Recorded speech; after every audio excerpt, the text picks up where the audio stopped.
오늘 우리가 읽을 말씀은 예수님께서 예루살렘을 보면서 우시는 내용입니다. 예수님께서 우셨어요. 왜 우셨는가? 왜 우셨는가? 예루살렘의 멸망을 보셨기 때문에 예수님이 우셨습니다. 만약에 여러분이 이 입장을 바꿔놓고 내가 암 사기라서 내일 모레 죽는다. 그러면 어떨 것 같아요?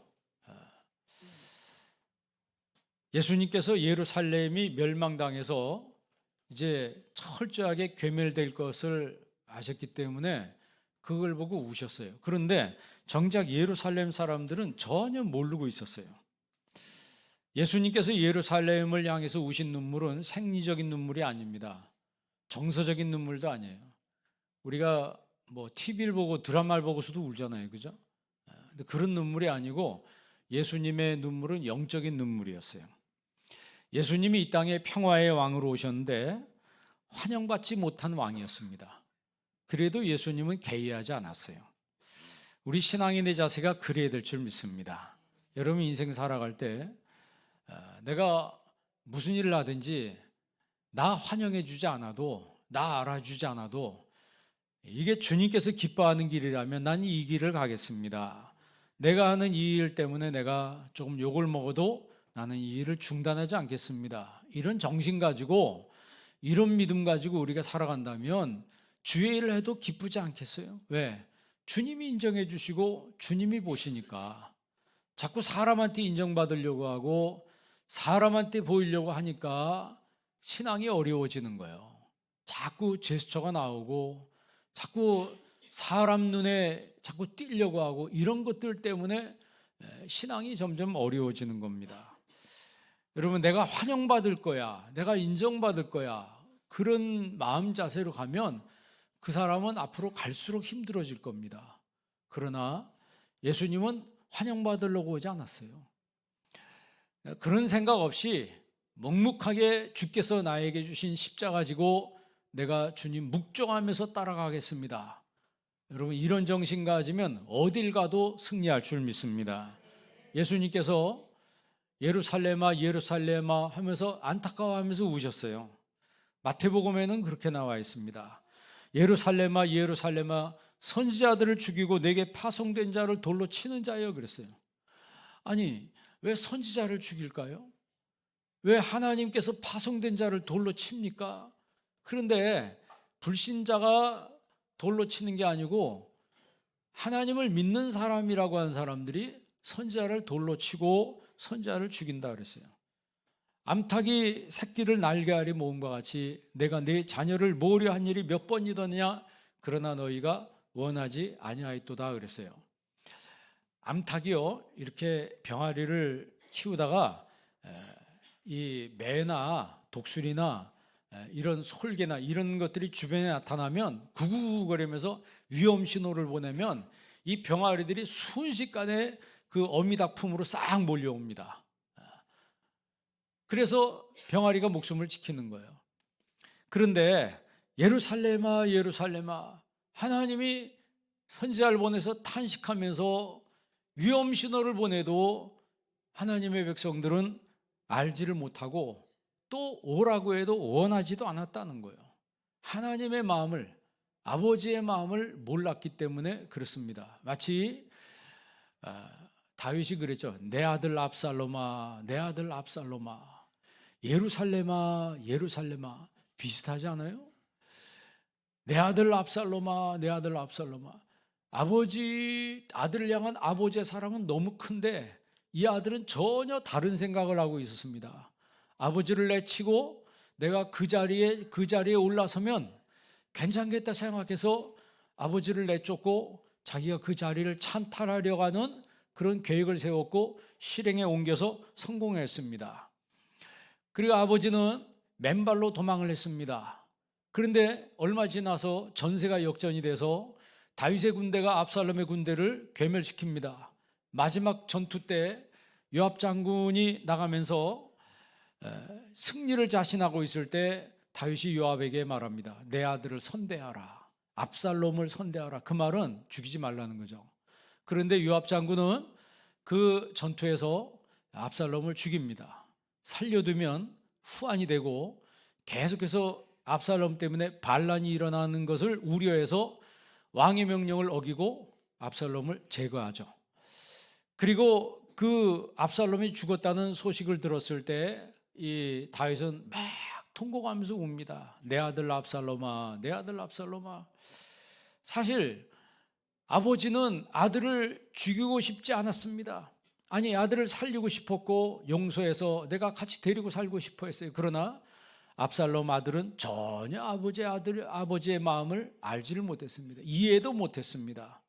그냥 압살롬의 마음은 자기 욕심과 자기 생각과 자기의 욕망을 채우기 위해서 앞으로 나아가는 그 생각밖에 없었어요.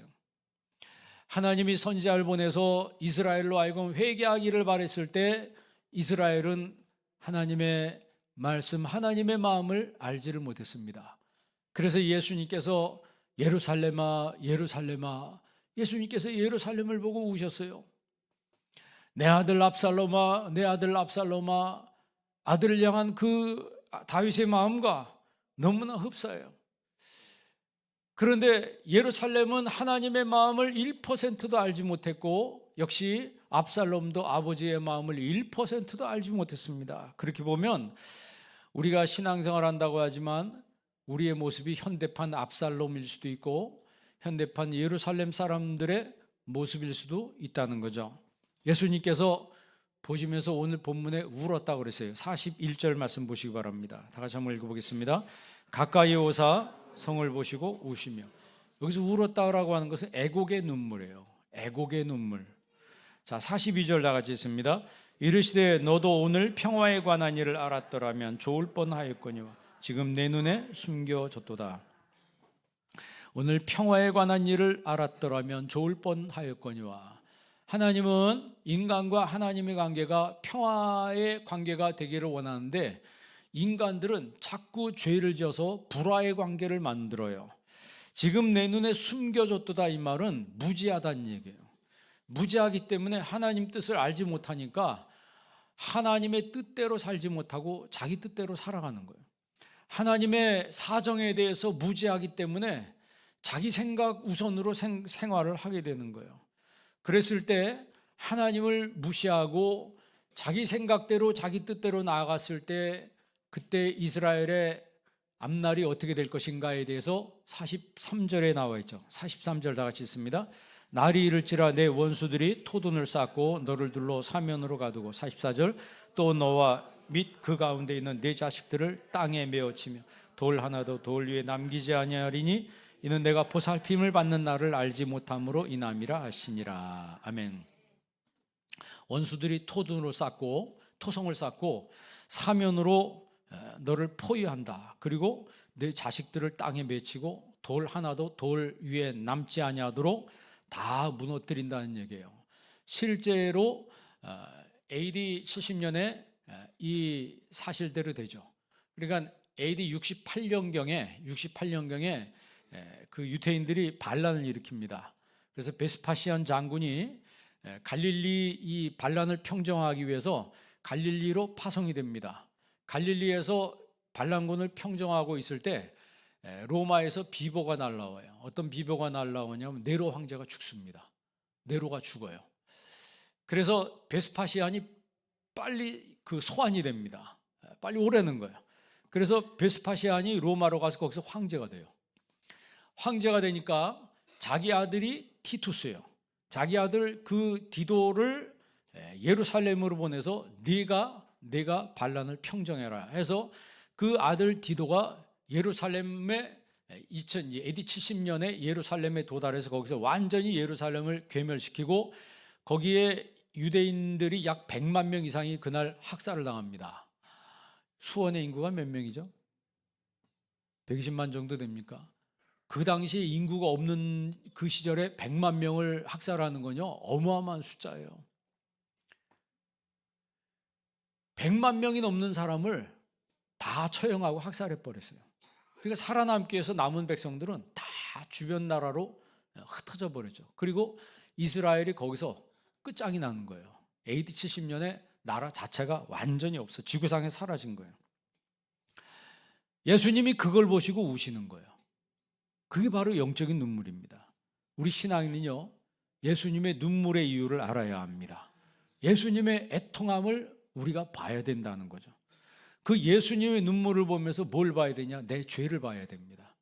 우리는 신앙생활하면서 늘 남의 죄를 보죠. 남의 허물을 이렇게 들춰보고. 그런데 예수님의 눈물을 보는 사람은 내 죄를 보고 애통하고 내 불신앙을 보고 애통할 수 있어야 돼요. 그리고 내 숨은 교만을 보고 애통할 수 있어야 합니다. 예수님께서 마태복음 5장 4절에 애통하는 자는 복이 있나니 저희가 위로를 받을 것임이라 그랬어요. 여러분, 우리가 주님 앞에 애통할 때 주님께서 우리의 모든 걸 회복시켜 주시는 거예요. 애통하는 자는 복이 있나니 그 사람이 진짜 행복하다는 거예요. 왜 행복하다는 거예요? 나중에 하나님이 내가 눈물 흘린 그 눈물 때문에 내 모든 거를 주님이 회복해 주신다는 걸 그가 나중에 체험한다는 거죠. 그래서 통회하는 사람이 복되다라고 예수님께서 이야기하시는 거예요. 헬라어 성경에요. 마카리오 호이, 마카리오이 호이, 펜순테스, 호디아우토이 파라클레세손타이라고 그래요. 이 펜순테스의 원형이 펜타오라고 그래요. 펜타오가 무슨 뜻이냐면 사람이 죽었을 때 곡하는 거예요. 사람이 죽었을 때 곡하는 거예요. 그러니까 내 불신앙을 보고 여러분 내가 곡하는 모습으로 여러분 하나님 앞에 선다면 하나님이 자다가도 벌떡 깨시지 않겠어요? 내가 내 죄악을 보고 내 허물을 보고 내가 곡하는 모습으로 회개하고 주님 앞에 기도한다면 내 집은 만민의 뭐 하는 집이요? 기도하는 집이라는 거예요. 내 집은 만민의 기도하는 집이라고 하는데 기도하면 그곳이 은혜의 초소가 되고 축복의 초소가 되며 기도가 없으면 강도의 구렬이 되는 거예요. 강도의 구렬이 되는 겁니다. 영어 성경에 그랬잖아요. Blessed are those who mourn, for they will be comforted. Blessed are those who mourn. 이 마음속에 구로하는 것처럼 그 슬퍼하고 통회하는 그 사람이 복이 있다는 거예요. 여러분, 세상 사람들이 그 얘기 들으면 이해가 됩니까? 아니, 어떻게 애통하는 사람이 복이 있는 거예요? 그런데 그 다음이 중요한 거예요. 호티 아우토이 파라클레세손타이. 그가 위로를 받는다. 그 위로가요, 위로를 받는다의 명사형이 바로 뭐냐면 파라클레토스예요. 보혜사라는 얘기예요. 보혜사. 그래서 우리가 보혜사 네 가지 뜻이 있잖아요. 첫째가 뭐라고 그랬어요? 돕는 자, 헬퍼. 두 번째가 위로자, 컴포터예요. 보혜사 성령의 역사가 뭐로 나타나냐면 우리를 위로하는 것으로 나타나는 거예요. 나를 위로한다는 거예요. 그냥 그 위로가 그냥 뭐 여러분 보면 슬픈 사람 아이고 하나 슬퍼하지 마세요. 그런다고 위로가 됩니까? 그런다고 위로가 되는 게 아니에요. 그런데 하나님의 위로를 받으면 정말 죽을 것처럼 괴로웠던 사람도 성령의 위로가 임할 때 그 위로의 힘을 얻고 다시 뻘떡 일어선다는 거예요. 다시 뻘떡 일어서는 거예요. 에이, 죽고 싶다 이런 생각을 가졌다가도 성령의 위로가 임하니까 에이, 살아야 되겠다. 나 이제 다 끝났어. 막 절망이 밀려오고 했던 이 사람도 성령의 위로가 임할 때 그 사람 속에 새로운 희망이 싹트기 시작하더라는 거예요. 그게 바로 하나님의 위로입니다. 사람의 위로는 잠깐이며 사람의 위로는 한계가 있어요. 그러나 성령의 위로는 어마어마한 핵폭탄급 힘이 있는 거예요. 그리고 이 시간에 성령의 위로가 여러분에게 있기를 바랍니다. 그래서 내가 인생을 새롭게 출발할 수 있고 내 인생을 새롭게 시작할 수 있는 그 힘이 어디서부터 나오느냐? 애통하는 데서부터 나오는 거예요. 눈물에서부터 나오는 거예요. 주님이 눈물을 흘린 것은 우리에게 회개의 눈물을 요청하는 거예요. 영적인 눈물을 요청하는 거예요. 마태복음 11장에 예수님께서 이 시대를 무엇으로 비유할꼬? 아이들이 장터에서 제 동물을 불러 말한다 그랬어요. 우리가 너희를 향하여 피리를 불어도 너희가 춤추지 않고 우리가 슬피 울어도 너희가 가슴을 치지 아니하였도다 그랬어요. 우리가 너희를 향하여 피리를 불면 막 기뻐서 춤춰야 되는데 피리를 불러도 그냥 멀뚱하게 쳐다보고 앉았고 우리가 슬피 울어도 가슴을 치지 않았다 그랬어요. 울면 슬피 울 때 옆에서 같이 울어줘야 되는데 그냥 멀뚱하게 쳐다본다는 거예요. 회개가 없는 시대라는 거예요.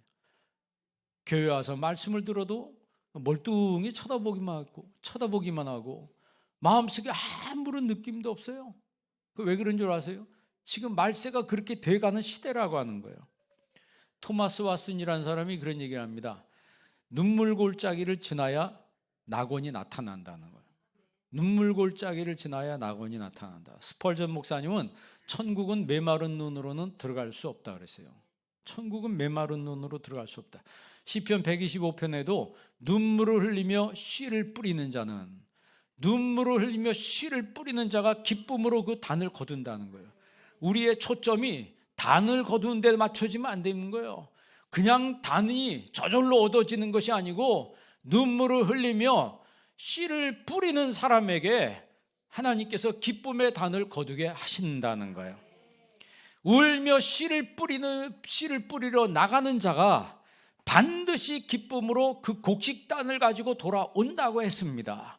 그래서 내 삶에 우리 예수 믿는 사람은요, 치열하게 살아야 되는 거예요. 열심으로 살아야 되는 거예요. 눈물을 흘리며 씨를 뿌리는 모습이 여러분에게 있기를 바랍니다.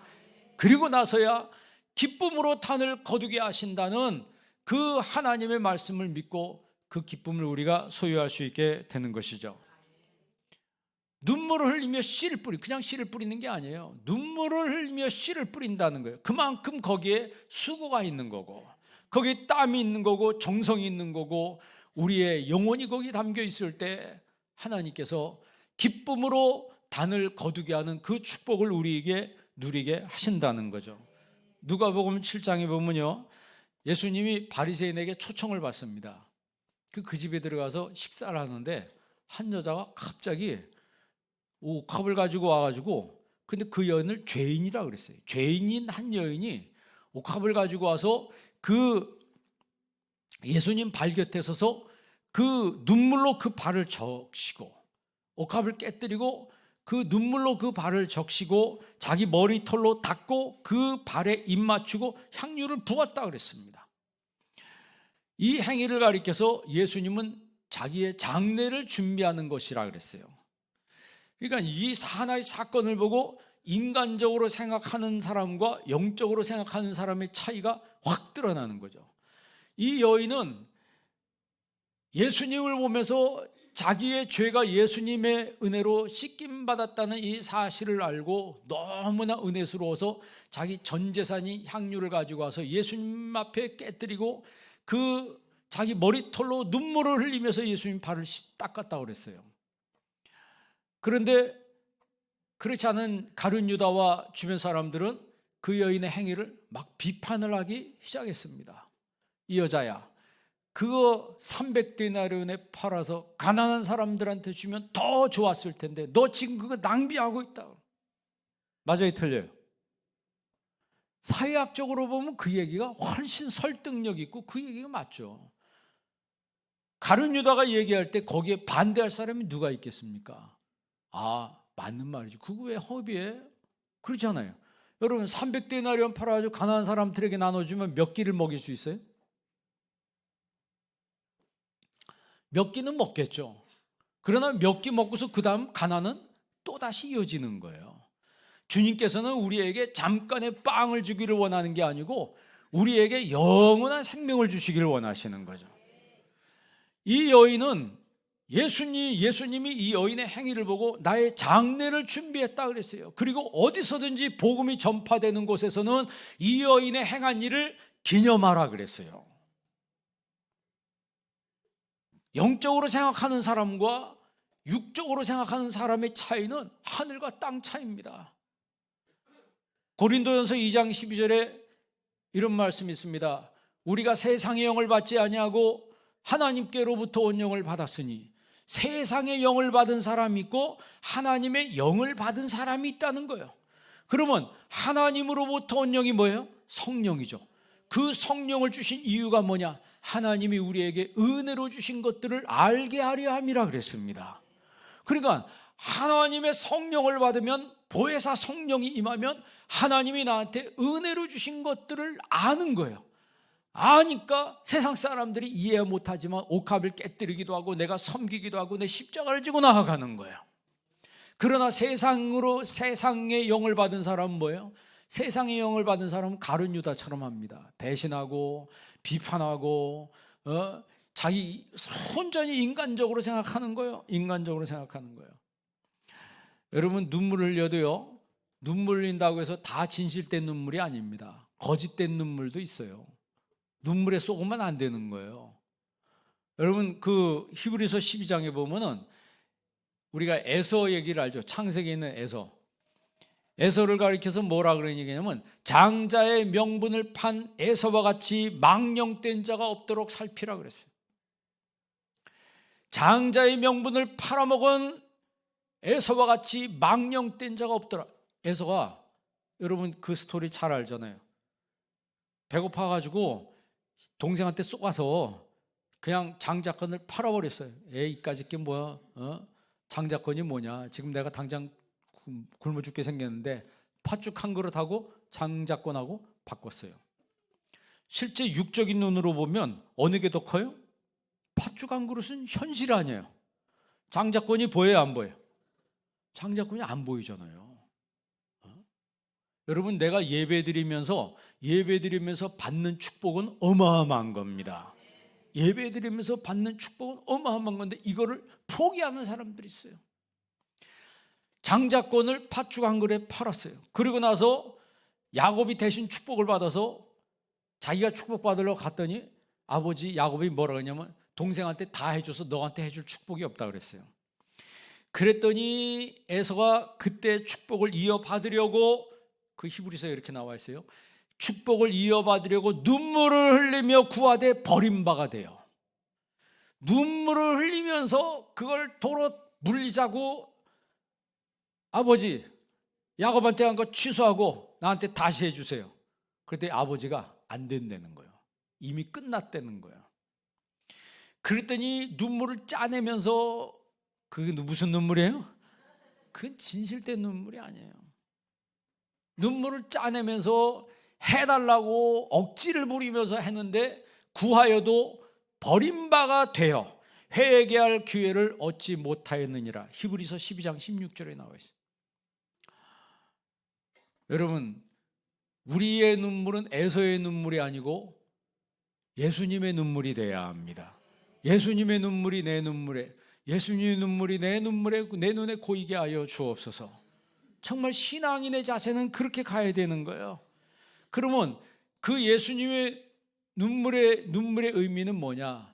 그게 여러분 고고하고 고매하고 고상한 것만, 그게 진짜 예수님 눈물이 아니고, 예수님이 골고다 언덕을 올라갈 때 비아 돌로로사의 길을 지나서 골고다 언덕으로 올라갈 때 많은 여인들이 울었어요. 그럴 때 예수님께서 나 위해서 울지 말고 너희와 너희 자녀를 위해서 울라라 그랬어요. 여러분, 자녀를 위해서 우는 눈물이 영적인 눈물입니다. 교회를 위해서 우는 눈물이 영적인 눈물이며 나라 민족을 위해서 우는 눈물이 영적인 눈물이에요. 예레미야가 나라를 위해서 유다를 보면서 울었습니다.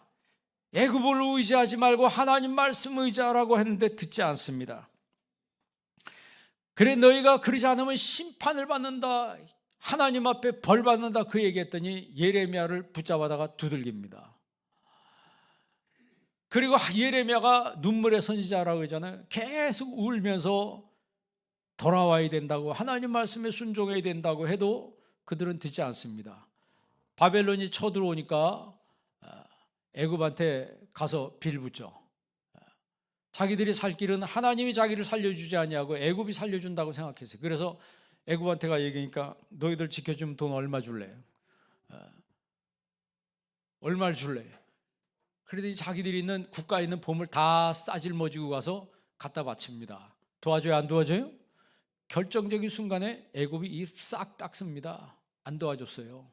오히려 주변에 있는 에돔이란 나라는 막 가서 유다를 치면서 더 못 살게 괴롭힙니다. 그리고 유다는 바벨론의 3차에 걸친 침공에서 완전히 나라가 끝장났습니다. 그러니까 우리 금요기도 때 이제 왕들 얘기 제가 쭉 했는데 마지막 세 왕 여호야김, 여호야긴, 시드기야 해서 시드기야가 마지막 왕이에요. 유다에. 그러니까 여호야김 때 1차 침공을 당해요. 그리고 여호야긴 때 2차 침공을 당하고 시드기야 때 3차 침공해서 완전히 나라를 끝장내는데 시드기야를 붙잡아다가 그 왕이 보는 자리에서 아들을 죽여요. 그리고 아들을 죽인 다음에 시드기야의 두 눈을 뽑습니다. 두 눈을 뽑고 놋 쇠고랑에 채워가지고 바벨론으로 끌고 가서 거기서 옥사할 때까지 감옥에 가둬요. 그리고 감옥에서 죽어요. 나라가 그렇게 절단나 버렸어요. 여러분, 세상에서 깨지면 내 망합니다. 그러나 하나님 앞에 깨지면 사는 거예요. 하나님 앞에 깨지면 살아요. 그거 희한하죠? 세상에서 깨지면 절대 안 됩니다. 세상에서 깨지면 망하는 거예요. 그런데 내가 하나님 앞에 깨지면 내가 사는 거예요. 부활하고 회복되는 거예요. 하나님 앞에 내 가슴이 열리고 눈물샘이 터지면요, 내 인생의 모든 것이 살아나는 거예요. 하늘문이 열리는 거예요. 그러니까 먼저 여러분 예배할 때 하늘문이 열리는 은혜가 있어야 합니다. 여러분 심령 가운데 하늘문이 열리는 축복이 있기를 바랍니다. 내 자아가 깨지면, 내 자아가 깨지고 내 심령이 깨지면 내가 살고 우리 가정이 살고 자식이 살고 이 나라도 사는 거예요. 시편 56편에 보면요, 다윗이 그런 얘기합니다. 나의 눈물을 주의 병에 담으소서. 나의 눈물을 주의 병에 담으소서. 실제로 그 유대인들은요, 고대 유대인들은 눈물병이 있어요. 그 유적에 보면 눈물병이 있어요. 그래서 그 사람들은 어떻게 하냐면 눈물 흘리면 눈물병 가서 이렇게 해서 이렇게 눈물을 담는다는 거예요. 몇 방울에 담을 수 있을 것 같아요? 아니 그거 증발되면 어떻게? 증발 안 되도록 딱 봉해요. 눈물. 그래서 눈물병이 큰 사람이 있고 작은 사람이 있고, 그리고 죽을 때 그 관에 눈물병을 같이 집어넣는대요. 그런데 살다가 실수로 눈물병을 깨뜨린 자기 장례 때 눈물병이 없는 거를 수치로 여긴다는 거예요. 뭘 의미하냐면, 그러니까 억지로 눈물을 짜서 했는지 하여튼 그 눈물병을 있는 걸 보배로 여긴다는 거예요. 그만큼 지금 여기서 그 시편에 56편 8절에 보면 다윗이 나의 유리함을 주께서 계수하셨사오니 나의 눈물을 주의 병에 담으소서, 이게 실제로 고대 이스라엘 사람들의 행위였다는 거죠. 나의 눈물을 주의 병에 담으소서. 여러분, 내가 주님에서 흘리는 눈물, 내가 자녀를 위해서 흘리는 눈물 하나도 주님이 잊지 않으신다는 거예요. 그래서 시편 56편 9절에 뭐라고 얘기하냐면, 내가 아뢰는 날에 주의 원수들이 물러가리니 이것으로 하나님이 내 편이심을 내가 아나이다. 내가 아뢰는 날에 내 원수들이 물러가리니, 그 말은 내가 기도할 때 하나님 원수들이 물러갈 것입니다. 여러분, 내가 기도할 때요, 여러분 괴롭히는 사람이 있다면 그 사람들이 한 길로 하다 7길로 도망간다는 거예요. 이것으로 하나님이 내 편이심을 내가 아나이다. 하나님 누구 편이에요? 내 편이시라. 그러니 사람이 내게 어찌할까 그랬어요. 하나님이 내 편이시다는 거예요. 여러분 시편 6편 6절 한번 읽어볼래요? 시편 6편 6절 한번 읽어보시기 바랍니다. 시편 6편 6절 말씀 다 같이 한번 읽어보겠습니다. 내가 탄식함으로 피곤하여 밤마다 눈물로 내 침상을 띄우며 내 요를 적시나이다. 아멘. 자, 회개 기도가 나오는데 밤마다 눈물로 내 침상을 띄우며, 그러면 눈물병이 이거 감당을 못 하잖아요. 이거 침상을 띄우려면 물이 얼마큼 필요해요? 수영장에 있는 물만큼 필요하지 않겠어요? 그런다고 침상이 뜹니까? 내 요를 적시나이다. 눈물로 자기 요를 다 그럴 정도로 하나님 앞에 회개한다는 거예요. 여러분, 이 마지막 때 우리는요, 이제 2020년을 시작하는 이때 우리 시작부터 우리가 회개해야 될 줄 믿습니다. 회개로 시작하자 이 말이에요. 그래서 하나님, 나 이 한 해를 시작할 때 회개로 시작합니다. 눈물로 시작합니다. 하나님, 나를 긍휼히 여겨 주옵소서. 내 자녀를 하나님 불쌍히 여겨 주옵소서. 하나님 붙잡아 주셔야 됩니다. 하나님이 내 편입니다. 하나님이 내 편인데 누가 당할 수 있겠어요? 8절 한번 읽어볼래요? 시편 6편 8절 다 같이 읽습니다. 악을 행하는 너희는 다 나를 떠나라. 여호와께서 내 울음소리를 들으셨도다. 악을 행하는 너희는 다 나를 떠나라. 다 떠나. 하나님이 뭘 들으셨다고요? 내 울음소리를 들으셨도다. 여러분 힘들고 어려울 때 하나님 앞에 나와 우시기를 바랍니다. 하나님 앞에 나와 우세요. 사람 앞에 울면요 치근해 보이고 괜히 그 뭐라 그래 그걸 뭘 떤다고 그래요? 궁상 떤다고. 세상 사람들은 그런다고. 궁상 떨지 말라고 그래요. 알지도 못하면서. 그러니까 사람 앞에서는 그냥 뻣뻣하게 살고 하나님 앞에서 우시기 바랍니다. 9절 한번 읽어볼래요? 그 다음 9절 다 같이 읽습니다. 여호와께서 내 간구를 들으셨으며 여호와께서 내 기도를 받으시리로다. 아멘. 여호와께서 내 간구를 들으시며 하나님 내 기도를 들으시리로다. 그래서 하나님 내 기도 들으신다는 거예요. 그 다음 10절도 읽어볼래요? 다 같이 읽습니다. 내 모든 원수들이 부끄러움을 당하고 심히 떨며 갑자기 부끄러워 물러가리로다. 내 하나님 앞에 기도하는데 막 기도하는데 내 원수들이 갑자기 부끄러워서 떨면서 도망친다는 거예요. 그러니까 중요한 것은 우리는 하나님과 딜해야 된다는 거예요. 하나님과 딜해야 되고 하나님과 승부를 봐야 된다는 거예요. 하나님과 승부를 봐야 돼요. 그러니까 하나님께 매달려야 된다는 거죠. 그래서 주께 힘을 얻고 시온에 데려가 있는 자는 복이 있다 그랬어요. 주께 힘을 얻고 그 마음에 하나님을 향해 뻥 뚫린 시온에 데려가 있는 사람은 복이 있다. 그러니까 내 마음의 대로가 누구를 향해 뚫려 있어야 돼요? 하나님을 향해 뚫려 있는 그 사람에게 하나님 힘을 주시고 그 사람을 하나님 복되게 하신다는 거죠. 그 다음 구절에 뭐라고 되어 있는 줄 아세요? 그가 눈물 골짜기를 지나갈 때. 시편 84편 6편에 그렇게 되어 있어요. 한번 찾아보세요. 그 다음 넘어가서 시편 84편 6절 5절 6절 두 구절을 한번 읽어보겠습니다. 시편 84편 5절 6절 있습니다. 주께 힘을 얻고 그 마음에 시온에 데려가 있는 자는 복이 있나이다. 그들이 눈물 골짜기로 지나갈 때 그곳에 많은 샘이 있을 것이며 이른 비가 복을 채워주나이다. 아멘. 눈물 골짜기를 지나갈 때 그곳에 많은 샘이 있을 것이다. 축복의 샘이 터진다는 거예요. 이른 비가 복을 채워준다는 거예요. 여러분 눈물 골짜기를 지나갈 때 슬픈 것 같지만 그 힘든 상황에서 하나님 앞에 눈물로 기도할 때 하나님께서 모든 걸 회복케 하는 축복을 허락하신다는 거예요. 베드로가 닭울음 소리를 듣고 통곡하며 나가 울었다고 그랬어요. 그죠? 그런데 베드로는 예수님을 배신한 사람 아니에요? 예수님 부인했잖아요. 3번씩이나 부인한 거는 배신한 거하고 똑같아요. 그런데 또 예수님을 배신한 사람이 누구예요? 가룟 유다예요. 그런데 차이점이 있어요. 차이점이 있는데 가룟 유다는 배신하고 회개하지 않았어요. 그런데 베드로는 통곡하며 울었어요.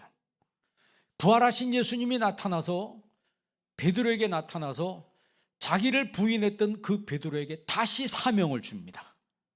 그 희한하죠? 그러니까 주님은 우리가 뭐 부인했다 배신했다 이걸 보는 게 아니고 회개했느냐 안 했느냐 이걸 보시는 거야. 천국은 어떤 사람이 간다고요? 죄 없는 사람이 가는 곳이 아니고 회개한 사람이 가는 곳이에요. 가룟 유다가 회개했으면은 그도 다시 쓰임 받았을지도 몰라요. 그러나 그는 절대 회개하지 않았습니다. 오히려 후회하고 그냥 자살해 버렸어요. 후회하고 그냥 자살해 죽어버렸어요. 그래서 예수님께서 그 유다를 보고 가룟 유다를 보고 저는 차라리 나지 아니했으면 좋을 뻔했느니라 그랬어요. 그러나 베드로는 달랐어요. 자기가 실수한 걸 알았습니다. 그리고는 닭 울음소리를 듣고 나가서 심히 통곡하며 울었다 그랬어요. 그 울음, 그 눈물을 누가 보신 거예요? 주님이 보시는 거예요. 그리고 부활하신 예수님 베드로에게 나타나서 내 양을 먹이라.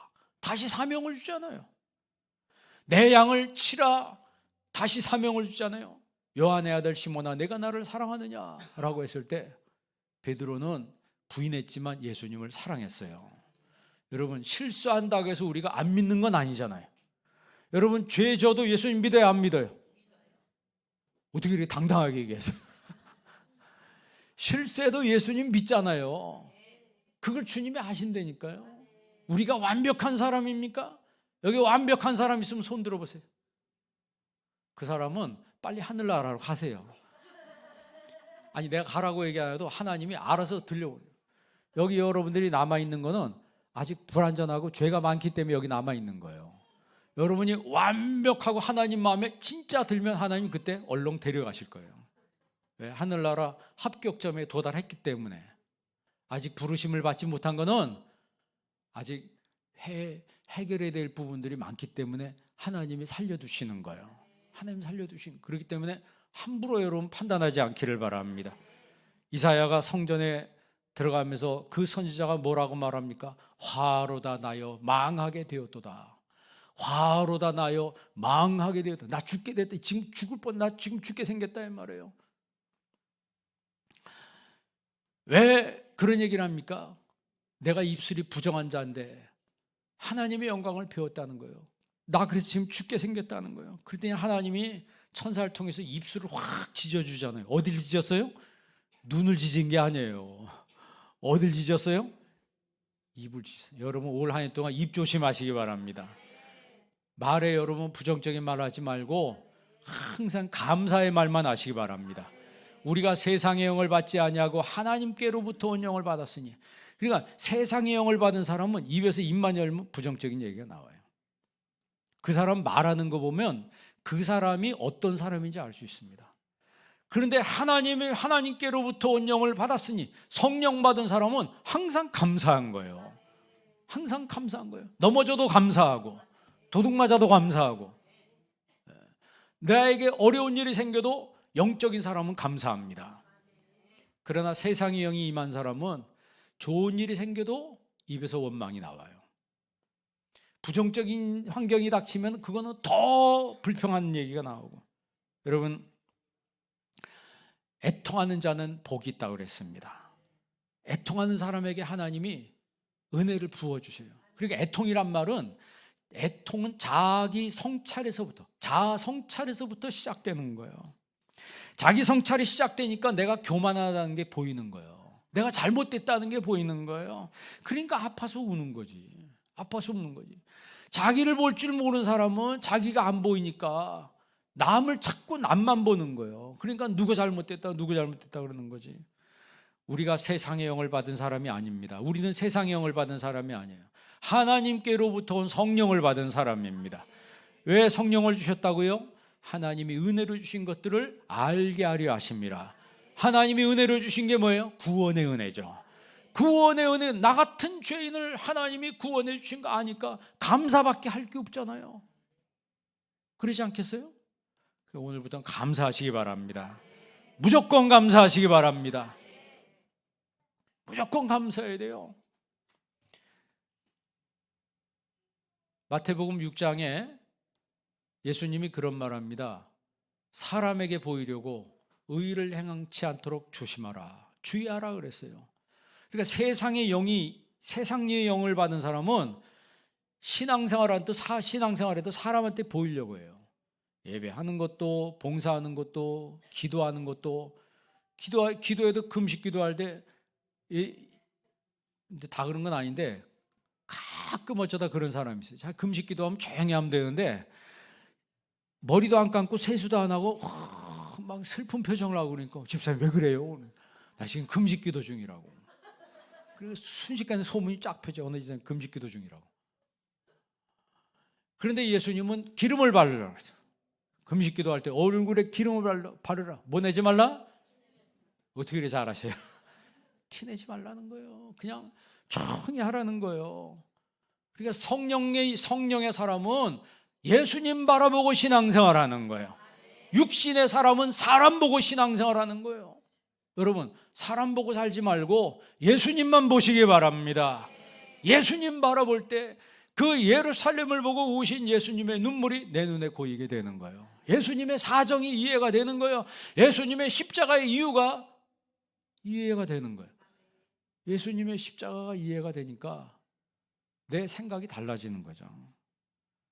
그래서 눈에서 눈물이 날 때 그 눈물이 나를 살리는 겁니다. 내 가정을 살리는 거고 내 교회를 살리는 거고 나아가서 이 나라를 살리게 되는 거예요. 히스기야가 여러분 이사야가 당신 죽는다고 그러니까 히스기야가 하나님 앞에 침상에서 눈물을 흘리면서 기도했어요.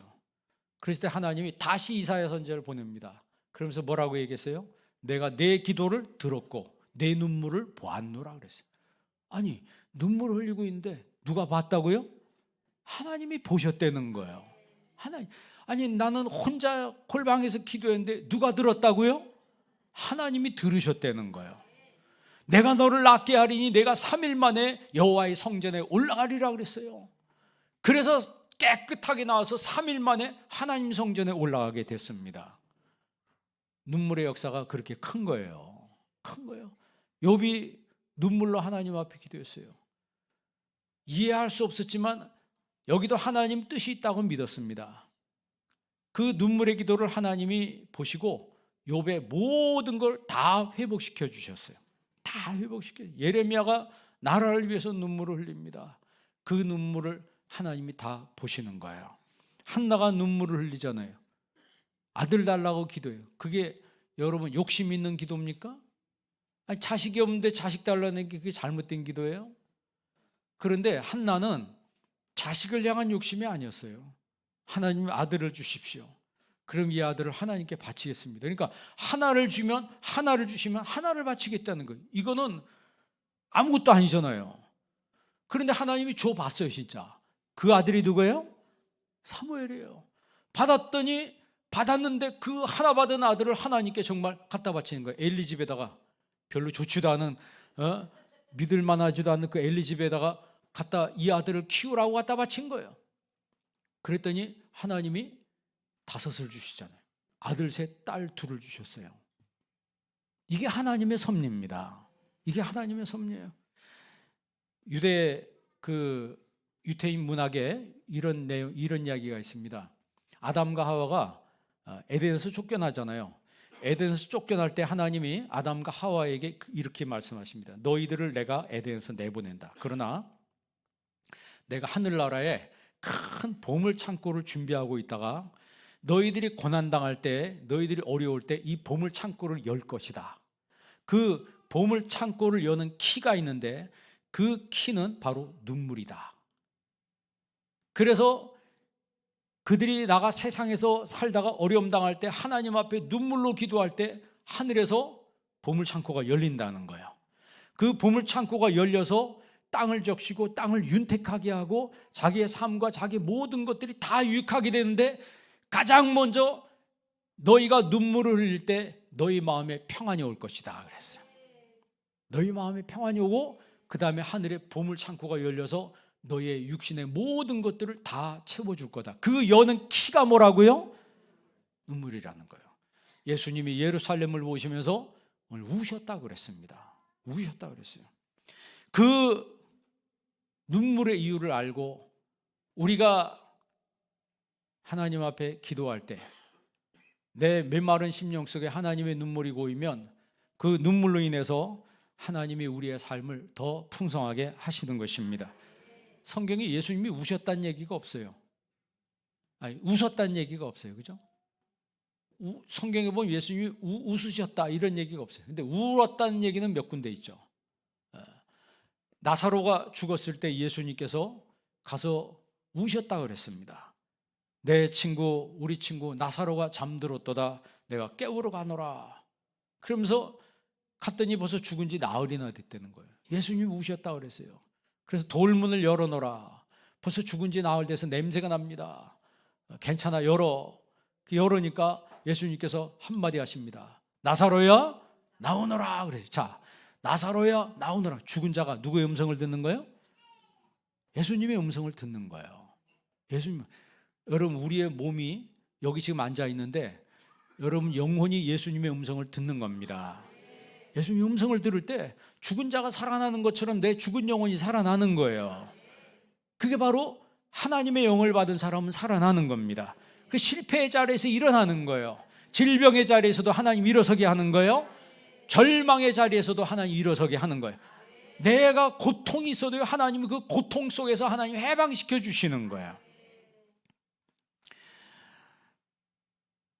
그런 얘기 있잖아요. 고통과 성공은 길동무다 그랬어요. 기억하시죠? 그럼 따라해보실래요? 고통과 성공은 길동무다. 아니, 그런데 어떤 분은 나는요 살아가면서 한 번도 고통당한 적이 없는데요, 그런데 이게 잘 되기만 하는데요, 그렇게 살고 싶죠? 잊지 마세요. 그런 사람도 있어요. 나 여태까지 살아오면서 고통 한 번도 안 당하고 잘 되기만 한 사람인데, 그거는 그 이전에 그 사람을 위해서 누가 고통을 당해준 거예요. 다시 말하면 그 사람을 위해서 누군가 기도를 많이 했다는 거예요. 그 사람, 부모가 기도했든지 누가 기도했든지 그 사람을 위해서 기도를 많이 했기 때문에 그의 고통이 사라진 겁니다. 그런데 어떤 사람은 나는 고통만 받았지 잘 된 게 하나도 없다, 이런 사람이 있어요. 그러면요, 그 다음에 자식이든지 누가 그 사람의 고통 때문에 그 다음에 사람이 고통이 없어지는 거예요. 여러분, 자녀를 위해서 기도했는데 열매가 없다고요? 인내하시기 바랍니다. 인내하세요. 내가 이렇게 기도했는데 아무런 그게 없다고요? 걱정하지 마세요. 하나님이 그 다음에 반드시 채워지는 은혜가 있어요. 눈물의 기도는 헛된 법이 없습니다. 헛된 법이 없어요. 그래서 자녀를 위해서 기도를 많이 한 사람은요, 이상하게 그 자녀들이 잘 되게 돼 있어요. 왜? 부모 세대가 자식을 위해서 기도를 많이 해놨기 때문에. 그리고 내가 자식이 살면서 그래, 난 이상하게 별로 어려움도 없이 이상하게 잘 나가. 그게 잘 나가는 게 아니고, 부모가 살아있을 때 기도를 많이 했기 때문에 그가 받아야 될 고통이 부모가 다 받아버린 거예요. 그런데 나는 처음 믿는데 이상하게 잘 되는 건 없고 어렵기만 합니다. 여러분, 걱정하지 마세요. 당신의 어려움 때문에 나중에 여러분 자녀가 잘 될 겁니다. 잘 될 거예요. 눈물의 기도는 없어지는 게 아닙니다. 없어지는 게 아니에요. 그래서 정령 기쁨으로 그 단을 가지고 돌아온다고 그랬어요. 누가 그렇게 한다고요? 눈물을 흘리며 씨를 뿌리는 사람이 그렇게 된다는 거예요. 여러분, 예수님 위해서 우리가 그렇게 살고 내 자녀를 위해서 눈물을 흘리고 하나님의 영광을 위해서 눈물을 흘린다면 그 눈물은 한 방울도 헛되지 아니하고 그게 나에게로, 우리의 자녀에게로 돌아오게 된다는 거예요. 그 예수님의 눈물의 이유를 아시고 예수님의 눈물, 그 눈물이 여러분의 눈물이 되는 은혜가 있기를 주의 이름으로 축원합니다.